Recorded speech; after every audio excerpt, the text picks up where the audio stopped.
ACS Music।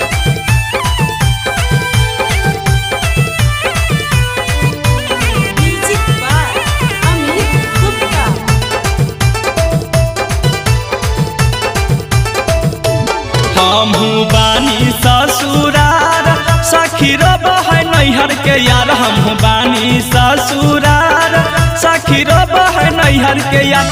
अरे बड़ी रे हमारा सताव है सखी हमर बाला मुआ रबे से नाता तोड़ाव है सखी हमर बाला मुआ। हमहू बानी ससुरार सखी रब है नैहर के यार। हमहू बानी ससुरार सखी रब है नैहर के यार। अरे बड़ी रे हमारा सताव है सखी हमर बाला मुआ रबे से नाता तोड़ाव है सखी हमर बाला मुआ। मिक्स बाय दुलारा रिकॉर्डिंग स्टूडियो झाझा।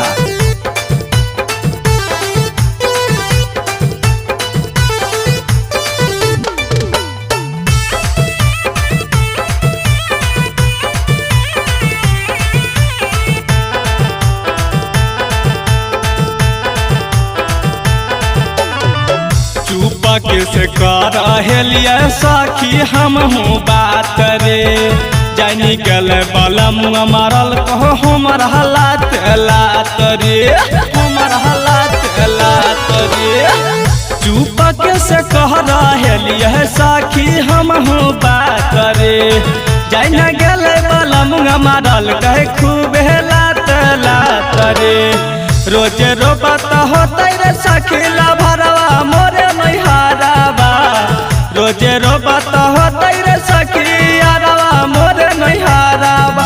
अरे बड़ी रे हमारा सताव है सखी रे हमर बाला मुआ रबे से नाता तोड़ाव है सखी रे हमर सजनवा। मिक्स बाय दुलारा रिकॉर्डिंग स्टूडियो झाझा।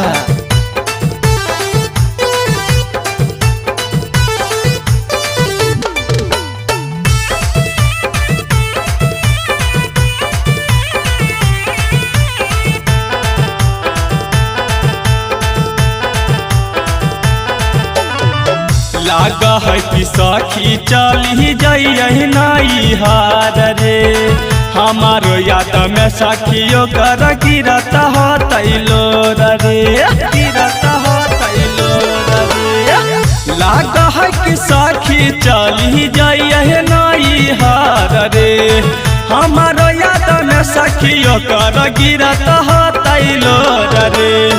अमरजीत सुबह कहा है खाल हमहू जहराबा। छोटू बिहारी कहा खाल हमहू महुराबा। अरे बड़ी रे हमारा सताव है सखी रे हमर बाला मुआ रबे से नाता तोड़ाव है सखी रे हमर सजनवा। हमहू बानी ससुरार सखी रब है नैहर के यार। हमहू बानी ससुरार सखी रब है नैहर के यार।